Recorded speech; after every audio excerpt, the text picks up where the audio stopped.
لقد آتينا داود وسليمان علما وقال الحمد لله الذي فضلنا على كثير من عباده المؤمنين وورث سليمان داود وقال يا أيها الناس علمنا منطق الطير وأوتينا من كل شيء إن هذا لهو الفضل المبين۔ تو یہ سورہ نمل ہے۔ فرمایا وَلَقَدْ آتَيْنَا داود وسلیمان علما، اللہ فرماتا ہے ہم نے داود کو اور سلیمان کو علم عطا فرمایا، داود کو اور سلیمان کو۔ تو داود علیہ السلام والد ہیں سلیمان علیہ السلام کے، تو اللہ نے دونوں کا نام اس میں ذکر فرمایا کہ ہم نے جس طرح داود کو علم عطا فرمایا ویسے ہی سلیمان کو بھی علم عطا فرمایا۔ وقال الحمد للہ الذی فضلنا علی کثیر من عبادہ المؤمنین، انہوں نے کہا تمام تعریفیں اس پروردگار کے لیے جس نے اپنے بے شمار بندوں میں سے ہم پر احسان فرمایا اور ہمیں ان پر فضیلت عطا فرمائی علم کے ذریعے۔ وورث سلیمان داود، حضرت سلیمان علیہ السلام داود علیہ السلام کے وارث ہوئے۔ قرآن شریف کا یہ ایک لفظ ہے وورثہ، ٹھیک ہے، وورثہ سلیمان داود، کہ سلیمان داود کے وارث ہوئے۔ تو یہاں کوئی ایک دن میں نے بتایا بھی تھا، غالباً چوتھے پروگرام کی یہ بات ہے، وراثت کے حوالے سے کوئی یہ نہ سوچ لے کہ یہاں حضرت سلیمان علیہ السلام کو ان کے والد کی زندگی میں والد صاحب کی وراثت ملی۔ باپ جب تک زندہ ہے کوئی مال وراثت نہیں ہے، سمجھ لیجئے، پہلے بھی میں نے اس کو بتا دیا، باپ زندہ ہے اولاد کا کوئی حق نہیں ہے اس مال پر، سمجھ رہے ہیں آپ؟ کوئی اولاد اس سے مطالبہ نہیں کر سکتی۔ لوگ کہتے ہیں نا ہمارا تو بانٹ کے ہمیں دے دو، ہم چاہے جو کریں، کاروبار کریں گے، ہمارے والد ہمیں دینا نہیں چاہتے ہیں، بتائیے ہم پریشان ہیں۔ والد کے مال میں اولاد کا کوئی حصہ نہیں ہے جب تک زندہ ہے۔ وراثت اس مال کو کہا جاتا ہے والد کے مرنے کے بعد جو بچتا ہے اس کو وراثت کہتے ہیں۔ والد کی زندگی میں اگر والد دیتا ہے تو یہ وراثت نہیں ہے۔ بہت سارے لوگ کہتے ہیں ہم اپنی زندگی میں وراثت تقسیم کرنا چاہتے ہیں۔ وراثت کہتے ہی اس مال کو ہیں جو انسان چھوڑ کر مر جائے، جو بچتا ہے اس کو وراثت کہتے ہیں۔ اگر زندگی میں وہ دیتا ہے تو کیا ہے؟ یہ ہبہ، گفٹ ہے، یہ اس کی طرف سے عنایت ہے، محبت کہہ سکتے ہیں، لیکن یہ وراثت نہیں ہے۔ وراثت کا حکم شریعت میں مرنے کے بعد ہے۔ تو حضرت سلیمان علیہ السلام کے بارے میں ہے وَوَرِثَ سُلَيْمَانُ داود، حضرت سلیمان علیہ السلام داود کے وارث ہوئے۔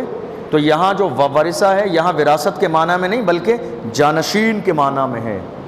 ان کے جانشین ہوئے، ان کے خلیفہ ہوئے، ان کی جگہ پر ذمہ داری سنبھالنے کا انہوں نے بیڑا اٹھایا جو اللہ نے انہیں عطا فرمائی۔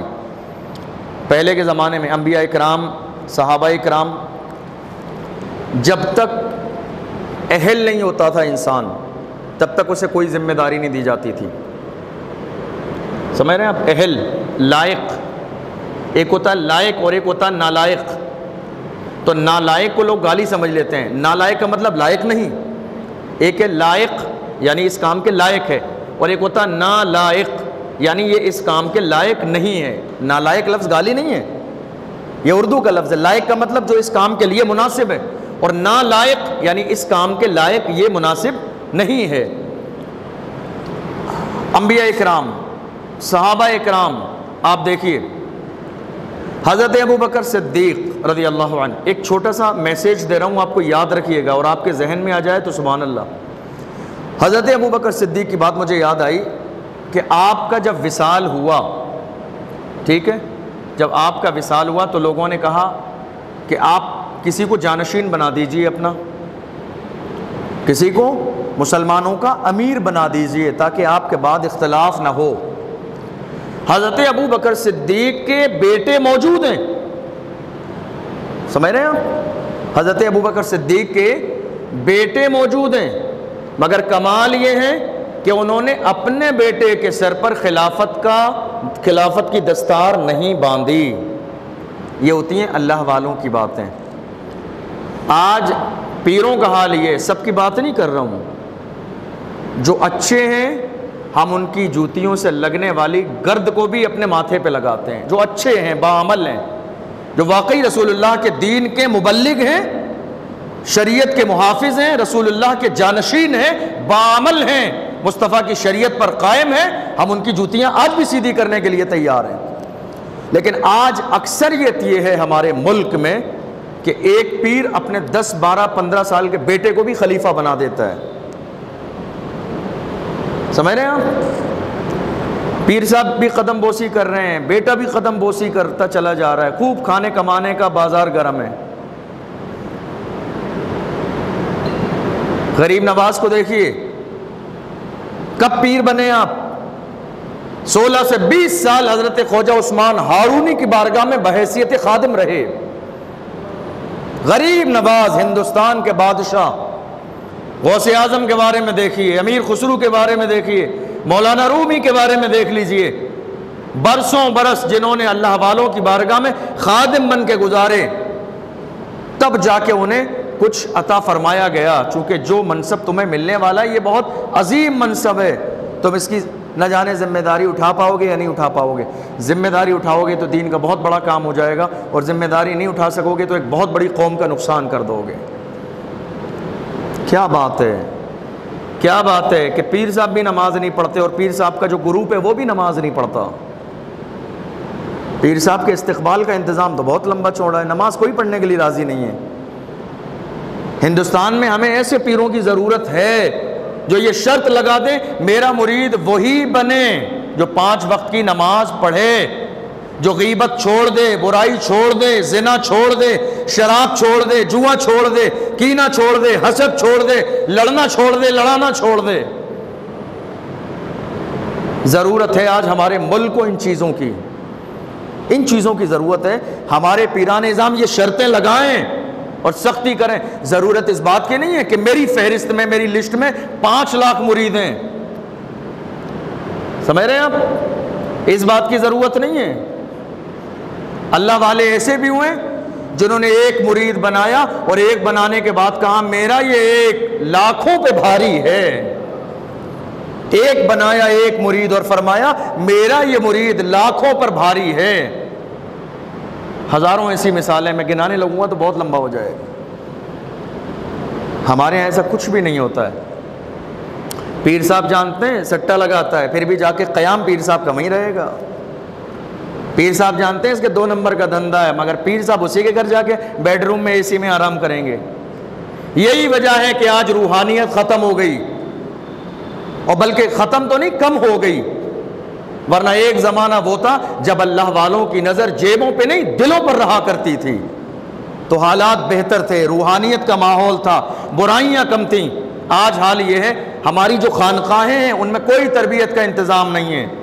پہلے خانقاہوں میں اللہ والے باضابطہ 5 نماز کے بعد بیٹھتے تھے، مریدوں کو تسبیح پڑھواتے، ذکر کراتے، ان کے دل پر توجہ کی نظر ڈالتے تاکہ دل میں جو گندگی ہے وہ دور ہو جائے، مراقبہ کراتے، محاسبہ نفس کراتے، یہ سارے کام کراتے تاکہ برائیوں کا خاتمہ ہو جائے. آج ان چیزوں کا کوئی اہتمام نہیں ہے. آج حال یہ ہے ایک جلسہ ہوا، کوئی پیر صاحب آ گئے، مریدین نے لے کے 10-15 میٹر کا کسی کپڑے والے کی دکان سے تھان اٹھا لیا اور بس پھیلا دیا جہاں تک چلا جائے. وہ جو آدمی پکڑ لو، تم سمجھو مت سمجھو، نہ پیر مرید کو جانے نہ مرید پیر کو جانے، مرید بن گئے تم، اس نے مائک میں پڑھا دیا، ہو گیا کام تمہارا. جو تمہیں ذرا دماغ تو لڑاؤ، دماغ جو تمہیں دنیا میں نہیں پہچانتا ہے وہ تمہیں قبر میں کیسے پہچانے گا؟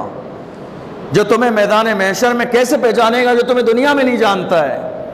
غور تو کرو اس بات کا. پیر کے بارے میں کہا گیا پیر تلاش و جستجو کے بعد بناؤ. پیر بنانا ضروری ہے، بغیر پیر کے بھی کام نہیں چلے گا. کسی اللہ والے کی سرپرستی میں جانا ضروری ہے.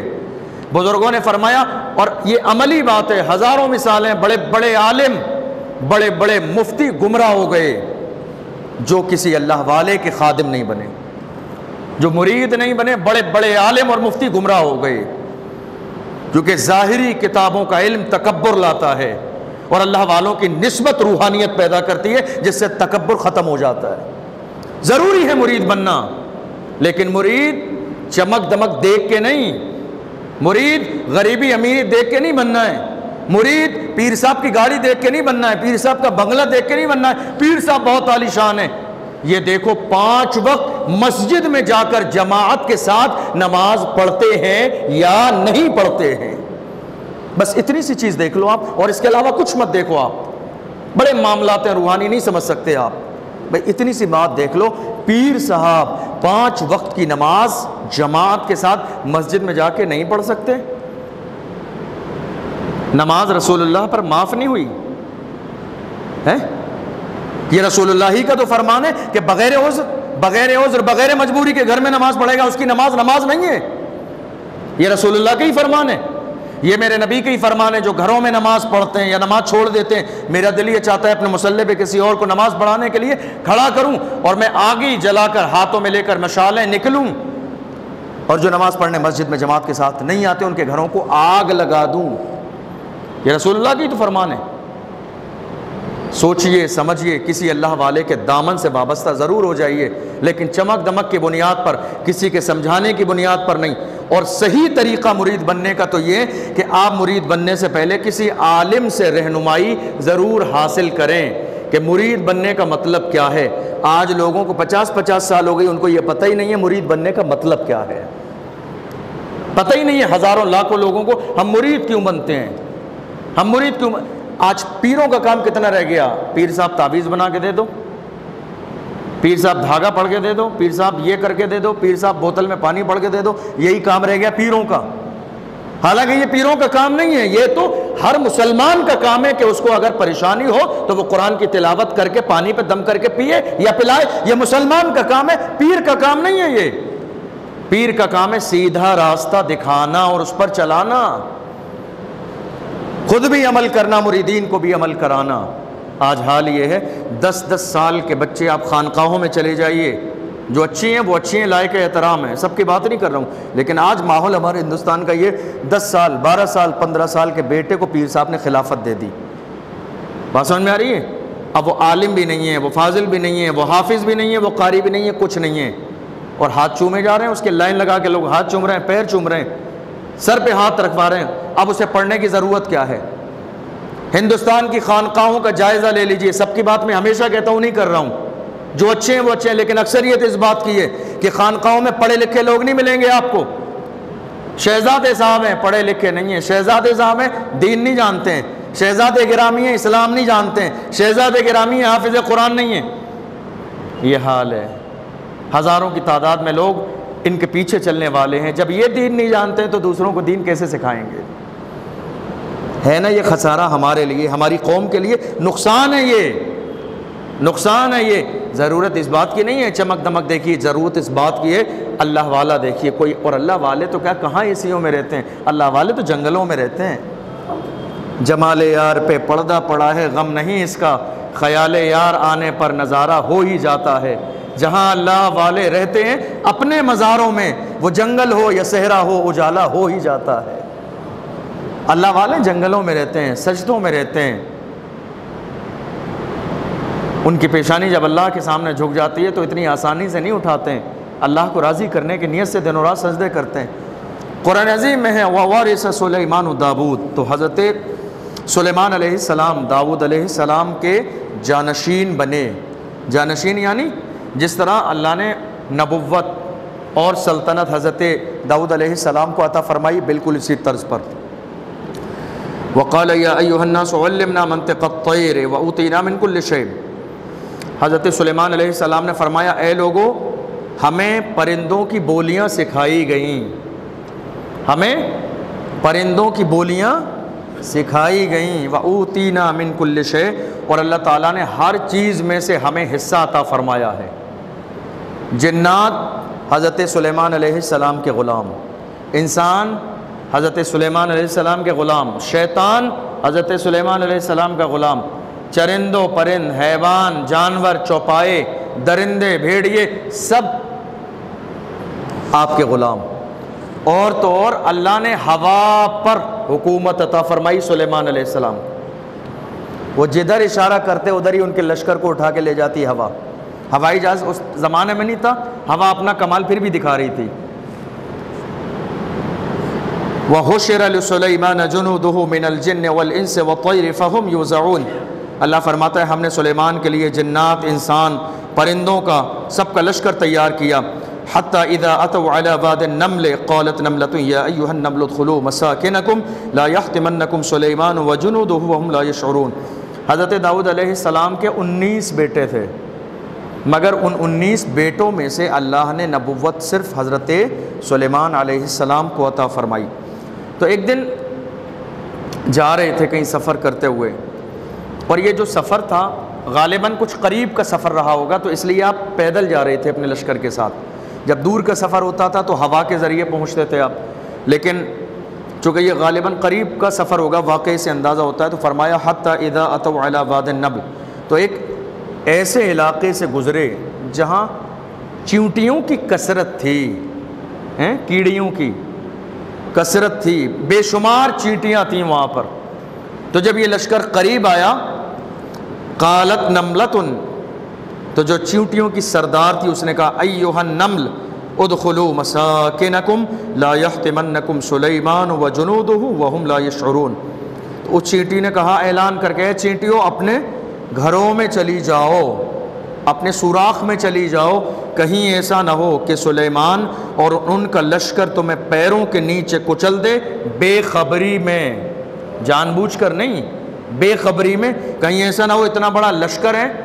اب ہم لوگ زمین پر جب چلتے ہیں تو ایسا تھوڑی ہے زمین جھاڑو لگاتے جاتے ہیں کوئی چینٹی ہمارے پیر کے نیچے نہیں دب جائے، ایسا تو ہوتا ہی نہیں ہے. ہم جب چلتے ہیں تو چلتے چلے جاتے ہیں، نہ جانے کتنے کیڑے، چھوٹے موٹے کیڑے مکوڑے ہمارے پیروں سے دب جاتے ہیں. اب پتہ نہیں قیامت کے دن اس کا کیا حساب دینا ہے، یہ تو صرف اللہ ہی جانتا ہے. تو حضرت سلیمان علیہ السلام کے بارے میں اس نے کہا، اس واقعے کے بارے میں تفسیر میں ہے کہ تقریباً 27 میل کے فاصلے سے حضرت سلیمان علیہ السلام نے اس چینٹی کی اس بات کو سن لیا. دیکھیے آپ، سن لیا آپ نے، یہ آپ کا معجزہ تھا. کیسے سنا؟ ہوا پر حکومت تھی، ہوا نے لا کے کانوں تک پہنچا دیا. سن لیا آپ نے. فرمایا قرآن نے فتبسم ضاحکا من قولہا، تو حضرت سلیمان علیہ السلام چینٹی کی اس بات کو سن کر مسکرائے. یاد رکھیے گا انبیاء اکرام کے لیے اور بالخصوص ہمارے آقا صلی اللہ علیہ وسلم کے لیے حدیث میں جہاں جہاں الفاظ آئے ہیں وہاں یہی ہے مسکرائے. یہ غور کرنے والی بات ہے. کہیں یہ نہیں لکھا ہے ہمارے آقا صلی اللہ علیہ وسلم ٹھٹا مار کے ہنسے، قہقہا لگا کے ہنسے، بلند آواز سے منہ پھاڑ کے ہنسے. ایسا کسی نبی کے بارے میں نہیں ہے اور بالخصوص ہمارے آقا کے بارے میں نہیں ہے. قرآن نے کیا کہا؟ فتبسم، تبسم فرمایا. تبسم فرمانے کا مطلب یہ ہوتا ہے کہ بس جو ہے نا دانت نظر نہ آئیں، یا پھر کبھی کبھی ہلکے سے دانت نظر آئیں اور منہ نہ کھلے، اس کو تبسم کہتے ہیں، مسکرانا. فتبسم ضاحکا من قولہا، تو حضرت سلیمان علیہ السلام ہنسنے کی طرح بس مسکرا کے ہلکے سے. وقال رب اوزعنی ان اشکر نعمتک التی انعمت علی وعلی والدی وان اعمل صالحا ترضاہ وادخلنی برحمتک فی عبادک الصالحین. حضرت سلیمان علیہ السلام نے اس وقت اللہ کا شکر ادا کیا. اللہ تیرا شکر ہے کہ تو نے ہمیں اتنی نعمتیں عطا فرمائیں، مجھے بھی اور میرے والد کو بھی عطا فرمائیں. تو نے مجھے بھی نبوت سے نوازا، میرے والد کو بھی نبوت سے نوازا. اس نعمت پر ہم تیرا جتنا شکر ادا کریں مولا وہ اتنا جو ہے شکر کم ہے، اور تو نے ہمیں اپنے نیک بندوں میں شامل فرمایا. اور کہا وَأَدْخِلْنِي بِرَحْمَتِكَ فِي عِبَادِكَ الصَّالِحِينَ، اے اللہ تو ہمیں اپنے نیک بندوں میں شامل فرما. ہمارے آقا صلی اللہ علیہ وسلم کے حوالے سے بھی ہے. حضور صلی اللہ علیہ وسلم ایک دن نکلے حجرے سے، تو کچھ صحابہ اکرام بیٹھے ہوئے کچھ بات کر رہے تھے، تو اچانک انہیں کسی بات پر ہنسنا آ گیا. تو وہ بلند آواز سے ہنسے جس طرح ہم ہنستے ہیں. بلند آواز سے میرے آقا صلی اللہ علیہ وسلم کی نظر پڑی. حضور صلی اللہ علیہ وسلم کے چہرے کا رنگ بدل گیا. میرے آقا صلی اللہ علیہ وسلم نے ارشاد فرمایا، میں قبر کے عذاب اور جہنم کے بارے میں جتنا جانتا ہوں، کاش کہ تم جان لیتے تو تم ہنسنا چھوڑ دیتے، ہمیشہ روتے رہتے. قرآن کے 10ویں پارے میں ہے فَلْيَضْحَكُوا قَلِيلًا وَلْيَبْكُوا كَثِيرًا. انسان کو چاہیے کہ وہ ہنسے کم اور روئے زیادہ۔ میرے آقا فرماتے ہیں اس لیے کہ زیادہ ہنسنا تمہارے دلوں کو مردہ کر دیتا ہے، ہنسنا دلوں کو مردہ کر دیتا ہے، اس لیے ہنسنے کی ممانعت کی گئی۔ مسکرائیے، اور آپ ہنستے ہیں تو اس کی لمٹ پر غور کیجئے کہ آپ کیا کر رہے ہیں۔ تو حضرت سلیمان علیہ السلام کے کانوں تک آواز پہنچی، آپ نے سن لیا، تو آپ نے اپنے لشکر کو کہا کہ اتنے احترام کے ساتھ چلنا، احتیاط کے ساتھ، کہ کوئی چینٹی نہ دبے۔ حضرت سلیمان علیہ السلام کا یہ انداز تھا کہ آپ جب کہیں جا کے رکتے تھے تو ہوتا یہ تھا کہ یہ چرند و پرند، جنات، انسان اور پرندے سب کے سب مل کے اس طرح مطلب مل کے کھڑے ہو جاتے تھے، جس سے دھوپ سے سایہ ہو جاتا تھا حضرت سلیمان علیہ السلام کا۔ تو ایک روایت اس طرح کی ہے، وَتَفَقَّدَ الطَّيْرَ، ایک جگہ حضرت سلیمان علیہ السلام رکے، فَقَالَ مَا لِيَ لَا أَرَى الْهُدْهُدْ، ایک پرندہ تھا ہدہد نام کا، تو آپ نے کہا کیا بات ہے، وہ نظر نہیں آ رہا ہے؟ مفسرین فرماتے ہیں یہ اس لیے کہا کہ وہ سب سے اوپر جو ہے بیٹھتا تھا، جب چاروں طرف سے لوگ اس طرح سے مل کے کھڑے ہوتے تھے نا سایہ دینے کے لیے، تو وہ بھی اوپر رہتا تھا۔ حضرت سلیمان علیہ السلام پر تھوڑی سی دھوپ آئی تو آپ نے دیکھا کہ یہ ہدہد کی جگہ خالی کیوں ہے جو دھوپ آ رہی ہے، تو آپ نے پوچھا ما لی لا اری الہدہد، ہدہد نظر نہیں آ رہا، کیا بات ہے؟ ایک دوسری تفسیر یہ بھی کی گئی ہے اس میں کہ ہدہد کا کام یہ تھا، اللہ نے اسے یہ علم عطا فرمایا کہ وہ زمین کے نیچے موجود پانی کو تلاش کر کے لشکر کو بتاتا تھا۔ پرندہ، کمال دیکھیے آپ، لوگ نبیوں کے علم غیب کے بارے میں اعتراض کر دیتے ہیں، کمال دیکھیے، پرندہ زمین کے اندر کتنے نیچے پانی ہے اور ہے یا نہیں ہے، اس کو کہا جاتا پانی تلاش کر پرندے کو، تو وہ زمین پہ بیٹھتا، اگر پانی ہوتا تو وہ چونچ سے کھودنے لگ جاتا، تو حضرت سلیمان علیہ السلام جنات کو حکم دیتے کہ بہت طاقت ہے، چلو کھودو، پانی نکالو، اور اگر پانی نہیں ہوتا تو وہ اڑنے لگ جاتا، وہاں رکتا نہیں۔ یہ کمال۔ اب کیا ہوا، ایک جگہ، یہ دوسری تفسیر، ایک جگہ جب پڑاؤ ڈالا لشکر نے یا کہیں پانی کی ضرورت پڑی تو آپ نے کہا ہدہد کو کہو پانی دیکھے، مگر ہدہد تھا ہی نہیں، تو آپ نے کہا امکان من الغائبین، وہ موجود نہیں ہے، غائب ہے، لَأُعَذِّبَنَّهُ عَذَابًا شَدِيدًا أَوْ لَأَصْبَحَنَّهُ أَوْ لَيَأْتِيَنِّي بِسُلْطَانٍ مُبِينٍ۔ حضرت سلیمان علیہ السلام نے فرمایا وہ غائب ہے، آنے دو، اسے سخت سزا دوں گا، سخت سزا دوں گا، وہ غیر حاضر کیوں ہے، یا پھر میں اسے ذبح کر دوں گا اس پرندے کو، أَوْ لَيَأْتِيَنِّي بِسُلْطَانٍ مُبِينٍ، یا پھر وہ اپنے غیر حاضر ہونے کا کوئی عذر پیش کرے، کوئی وجہ بتائے کہ وہ غیر حاضر کیوں تھا تو چھوڑا جا سکتا ہے۔ فَمَكَثَ غَيْرَ بَعِيدٍ فَقَالَ أَحَطْتُ بِمَا لَمْ تُحِطْ بِهِ وَجِئْتُكَ مِنْ سَبَإٍ بِنَبَإٍ يَقِينٍ۔ تھوڑی سی دیر کے بعد ہدہد حاضر ہوا ادب کے ساتھ اور کہا حضور میں اس لیے غیر حاضر تھا، معافی چاہتا ہوں، میں ایسی خبر لایا ہوں، شاید وہ خبر اب تک آپ کے کانوں تک نہیں پہنچی، میں ایسی خبر لایا ہوں۔ کیا خبر ہے؟ یمن میں ایک علاقہ ہے ملک سبا، وہاں پر میں نے دیکھا انی وجدت امرأة تملکہم وأوتیت من کل شیء ولہا عرش عظیم۔ یمن کے اندر ایک علاقہ ہے، ایک چھوٹا سا ملک ہے، ایک علاقہ ہے سبا، میں نے دیکھا وہاں پر ایک عورت حاکم ہے جو مردوں پر حکومت کر رہی ہے، میں نے دیکھا ایک عورت ہے، وأوتیت من کل شیء، اور اسے بہت خزانے دیے گئے ہیں، بڑا مال، بڑی دولت، بڑا کمال اس کے پاس ہے، بہت ساری چیزیں اس کو عطا کی گئی ہیں، وَلَهَا عَرْشٌ عظیم، اور اس کا بہت عظیم الشان تخت ہے۔ اس تخت کے بارے میں ہے کہ اس کی چوڑائی 80 گز، اس کی لمبائی 80 گز، چوڑائی اس کی 40 گز اور اونچائی اس کی 30 گز، سونے اور چاندی سے بنا ہوا، ہیرے اور جواہرات لگے ہوئے تھے بلقیس کے تخت میں۔ جس عورت کا ذکر کیا ان کا نام تھا بلقیس، ان کے تخت میں بتایا کہ وجدتها وقومها يسجدون للشمس من دون الله وزين لهم الشيطان اعمالهم فصدهم عن السبيل فهم لا يهتدون۔ ہدہد نے کہا میں نے وہاں ایک ایسی قوم دیکھی، وجدتھا قومہا، میں نے ایک قوم ایسی دیکھی جو اللہ کو سجدہ نہیں کرتے، سورج کو سجدہ کرتے ہیں۔ اللہ کو سجدہ نہیں کرتے، سورج کو سجدہ کرتے ہیں، اور شیطان نے ان کے ان اعمال کو ان کی نظر میں بہتر بنا دیا ہے۔ یہ ہے بہت بڑی بدنصیبی کی بات، سمجھیے گا اس بات کو۔ ایک تو انسان غلطی پر ہو اور پھر وہ غلطی ماننے کے لیے تیار نہ ہو، یہ اس کی بدقسمتی ہے۔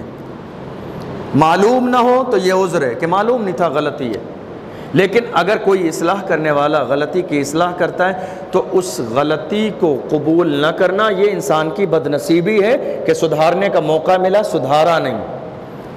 شیطان نے اس کام کو نظر میں اچھا کر دیا کہ نہیں غلطی نہیں تمہاری۔ اگر کوئی انسان اپنی غلطی کسی مسئلے میں ماننے کے لیے راضی نہیں ہے تو اس کا مطلب یہ نہیں ہے کہ اس کا اپنا فعل ہے، شیطان نے وہ کام اس کی نظر میں بہتر بنا دیا، وہ خوش ہے کہ نہیں میں صحیح ہوں۔ تو کہا شیطان نے ان کے اعمال ان کی نظر میں اچھے بنا دیے اور اللہ کی راہ سے انہیں روک دیا ہے۔ وہ تمام کے تمام لوگ جو ہے اللہ کو سجدہ نہیں کرتے۔ قال سننظر اصدقت ام كنت من الكاذبین، حضرت سلیمان علیہ السلام نے فرمایا ٹھیک ہے، تو نے خبر دیکھی، اب میں دیکھتا ہوں تو سچ بول رہا ہے کہ جھوٹ بول رہا ہے۔ اصدقت ام كنت من الكاذبین، جھوٹ بول رہا ہے یا سچ بول رہا ہے ابھی دیکھتا ہوں۔ اذهب بکتابی، آپ نے کیا کیا؟ ایک خط لکھا بلقیس کے نام۔ حضرت سلیمان علیہ السلام نے ایک خط لکھا بلقیس کے نام، اور اس میں آپ نے لکھا سلیمان بن داؤد کی طرف سے، پھر اس کے بعد کہا بسم اللہ الرحمن الرحیم۔ تو 19ویں پارے میں بسم اللہ آتی ہے نہیں سورت کے بغیر، آپ لوگ جو قرآن پڑھنے جانتے ہیں وہ جانتے ہیں کہ ایک جگہ یہ بسم اللہ الرحمن الرحیم ہے 70ویں رکوع پہ بالکل آخر میں، جہاں کوئی صورت نہیں ہے بسم اللہ ہے۔ تو یہ جو لکھا ہوا ہے نا یہ حضرت سلیمان علیہ السلام کا خط کا مضمون ہے جس کو انہوں نے بسم اللہ الرحمن الرحیم سے نقل فرمایا، اسی کو قرآن کے اندر ذکر کیا گیا۔ انہوں نے لکھا اللہ کے نام سے شروع، جو نہایت رحم کرنے والا مہربان ہے، جو اطاعت کرے گا اس کے لیے سلامتی ہو، اور جو اطاعت نہیں کرے گا اس کے لیے ذلت اور رسوائی ہے۔ ان قریب تم میری بارگاہ میں ادب کے ساتھ اطاعت کرتے ہوئے حاضر ہو جاؤ اور میرے اوپر بلندی نہ چاہو، جو حکم دیا جا رہا ہے اس کو قبول کرو۔ حضرت سلیمان علیہ السلام نے اس خط کو پیک کر دیا اور اپنی انگوٹھی سے اس پر مہر لگا دی۔ اس مہر کا بڑا دخل رہا حضور کے زمانے سے پہلے بھی، یعنی جس پر مہر لگی نہیں ہوتی تھی اس کو اس زمانے میں بھی معتبر نہیں مانا جاتا تھا، اور آج بھی نہیں مانا جاتا ہے۔ تو حضرت سلیمان علیہ السلام نے خط کو تیار کر کے اس ہدہد کو دیا کہ تو ایک کام کر، لے کر جا وہاں، اور جہاں بلقیس بیٹھی اس کی گود میں ڈال کے آنا تاکہ وہ فوراً دیکھے۔ قالت یا ایھا الملأ انی القی الی کتاب کریم انہ من سلیمان وانہ بسم اللہ الرحمن الرحیم۔ ہدہد گیا اس خط کو لے کر اور بلقیس کے گود میں ڈال دیا۔ جیسی بلقیس کی نظر پڑی تو وہ ایک دم ہیبت زدہ ہو گئیں۔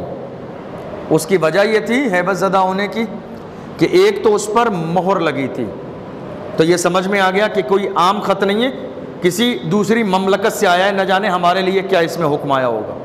اور ایک دوسرا تفسیر یہ بھی بیان کی گئی ہے کہ چونکہ اس میں سلیمان لکھا ہوا تھا تو وہ پریشان ہو گئی، کہیں ایسا تو نہیں کہ کسی نبی کی طرف سے یہ خط آیا ہو۔ تو جب اس مضمون کو پڑھنے کے بعد فرمایا قالت یا ایھا الملأ افتونی فی امری، تو انہوں نے مشورہ کیا، ان کے جو وزیر تھے بلقیس کے پاس بیٹھے ہوئے تھے ان سب کو جمع کیا اور مشورہ کیا کہ میرے پاس ایسے ایسے خط آیا ہے، تو اس میں مجھے کیا کرنا ہے۔ اب آپ دیکھیے مشورے میں خیر ہے، حضور نے اسی لیے فرمایا، ہر زمانے میں مشورہ ہوا، سمجھ رہے ہیں آپ، ہر زمانے میں مشورہ ہوا، اور ہمارے آقا صلی اللہ علیہ وسلم نے اپنی امت کو یہ میسج دیا کوئی بھی کام ہو تم بھلے ہی اس کام کو جانتے ہو پہچانتے ہو پھر بھی مشورہ کرو، کیا پتہ چند لوگ اس سے بھی بہتر رائے لے کر آئیں، مشورہ کرو، اللہ نے مشورے میں خیر رکھی ہے۔ تو بلقیس نے مشورہ کیا، کہا اے میرے بہادرو یہ بتاؤ اس معاملے میں تمہاری رائے کیا ہے، سمجھے؟ ما كنت قاطعة امرا حتى تشهدون قالوا نحن اولو قوة واولو بأس شدید۔ تو ان سب نے بات سنی اور سننے کے بعد کہا کہ ہمیں تو آرڈر کرو آپ لڑنے کے لیے، اپنا جو کام ہے ہم اس میں تیار ہیں، پریشان نہیں ہیں۔ وَأُولُو بَأْسٍ شدید، اور ہم بہت مضبوط جنگجو ہیں۔ یہ رائے مشورے کا کام ہمارا نہیں ہے، رائے مشورہ لینا ہمارا کام نہیں ہے، ہمارا کام ہے آپ کا حکم ہوگا ہم لڑنے کے لیے لشکر لگا دیں گے لے جا کے، ہمارا یہ کام ہے۔ اب رائے مشورہ ہمارا کام نہیں ہے دینے کا، لہٰذا آپ دیکھ لو آپ کے اعتبار سے کیا بہتر ہے۔ وَالْأَمْرُ إِلَيْكَ، وَالْأَمْرُ إِلَيْكَ، ان سب نے کہا معاملہ تمہارے ہاتھ میں، تمہاری مرضی پر ہے جو تمہیں فَانظُرِي مَاذَا تَأْمُرِينَ، تو آپ دیکھ لیں آپ کا حکم کیا ہے، جو آپ کی رائے ہے وہی ہماری رائے، ہم پیچھے نہیں ہیں آپ کے ساتھ۔ قالت، اب چونکہ حضرت بلقیس یہاں یہ بات سمجھ گئیں کہ یہ جو میرے لوگ ہیں، میرے وزیر ہیں، میرے لشکر کے لوگ ہیں، دراصل یہ لڑنے کے موڈ میں ہیں اور لڑائی سے کوئی فائدہ نہیں ہے سوائے نقصان کے۔ کوئی بھی اختلاف ہو، گھر کا اختلاف ہو گھر کی موت، محلے کا اختلاف ہو محلے کی موت، رشتہ داری کا اختلاف ہو رشتہ داری کی موت، باپ بیٹے کا اختلاف ہو باپ بیٹے کے رشتے کی موت ہے، شہر کا اختلاف ہو شہر کی موت ہے، قوم مسلم میں اختلاف ہو ہماری قوم کی موت ہے۔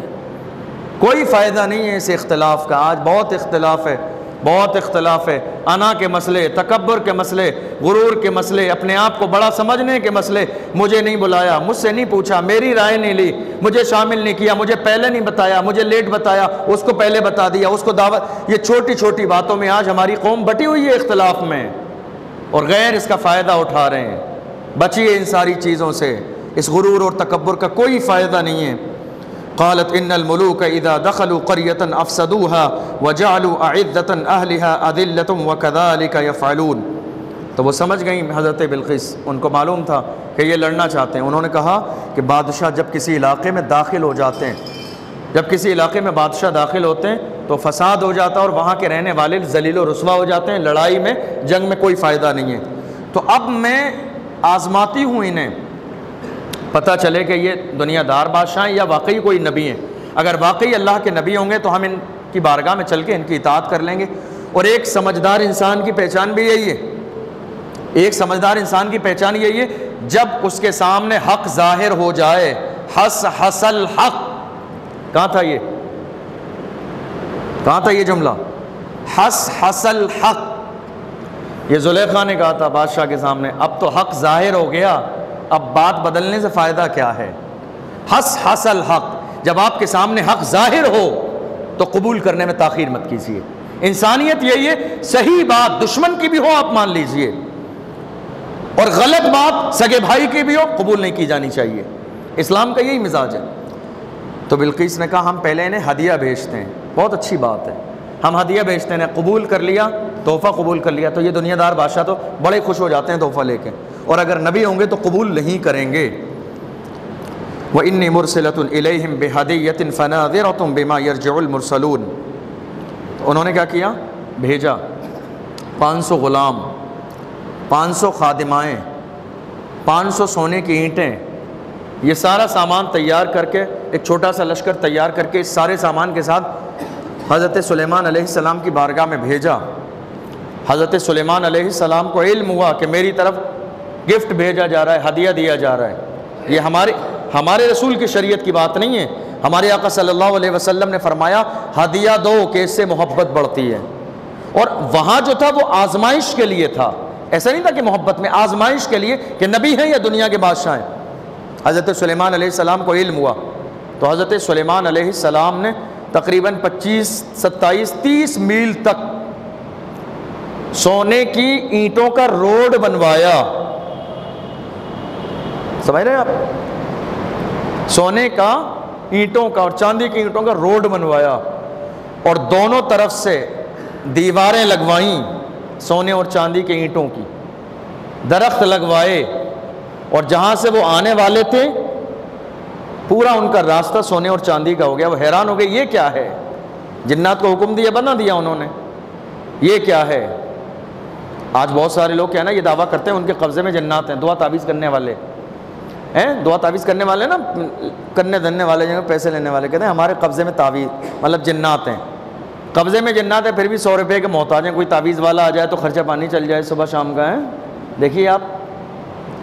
لیکن افسوس ہے کہ ہمارے بھولے والے مسلمان سمجھتے نہیں ان باتوں کو، جس کے قبضے میں جنات ہوں، جس کے قبضے میں جنات ہوں وہ عورتوں کے ڈوڑے تعویذ کرے گا یا دنیا بھر میں گھومے گا، سیر کرے گا؟ بات سمجھ میں آ رہی ہے؟ اللہ نے بڑا پاور دیا ہے جنات کو، تو آپ نے حکم فرمایا، سارا روڈ تیار ہو گیا، وہ آئے ہدیہ لینے، اب وہ آئے تو وہ خوش شرمندہ کہ ہم تو یہ سوچ رہے تھے کہ 500 سونے کی اینٹیں جو ہے لے کے خوش ہو جائیں گے، سلیمان یہاں تو ماحول یہ، ان کے تو روڈ سونے کے بنے ہوئے ہیں، اب اس کی کیا حیثیت ہوگی اس مال کی، سمجھے؟ لیکن چونکہ وہاں مقصد اپنی شان دکھانا نہیں تھا، حضرت یہ بھی سمجھ لیجئے، وہاں مقصد اپنی شان دکھانا نہیں تھا، وہاں دراصل آزمائش کے لیے بھیجا گیا کہ دنیا دار ہیں یا نبی ہیں، تو یہ دکھانا ضروری تھا کہ ہم دنیا دار نہیں ہیں، ہم اللہ کے پیغمبر ہیں، تم جس مال و دولت کے ذریعے ہمیں آزمانا چاہتی ہو، اللہ نے تم سے زیادہ ہمیں پہلے ہی عطا فرما دیا ہے۔ حضرت سلیمان علیہ السلام کے پاس جب آیا، فلما جاء سلیمان قال اتمدوننی بمال، فرمایا تم مال کے ذریعے میری آزمائش کر رہے ہو، فما آتانی اللہ خیر مما آتاکم بل انتم بہتیتکم تفرحون، آپ نے فرمایا اللہ نے مجھے تم سے زیادہ عطا فرمایا ہے، تم جو مال لے کر آئے ہو نا، اللہ نے مجھے تم سے زیادہ عطا فرمایا ہے، مجھے علم بھی عطا فرمایا، مجھے حکمت بھی عطا فرمائی، اور سب سے بڑی چیز ہے اللہ نے مجھے نبوت عطا فرمائی، مجھے نبی بنایا، اس سے بڑی اور کیا چیز ہو سکتی ہے؟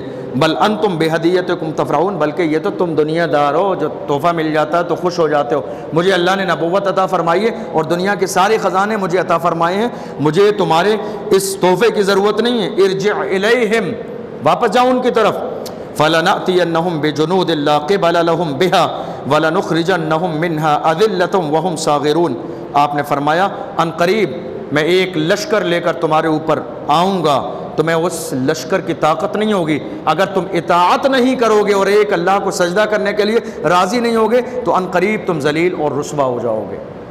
جب یہ لشکر پہنچا واپس اور انہوں نے جا کے پوری حضرت بلقیس کو داستان سنائی، انشاءاللہ کل اس سے آگے بتائیں گے آپ کو۔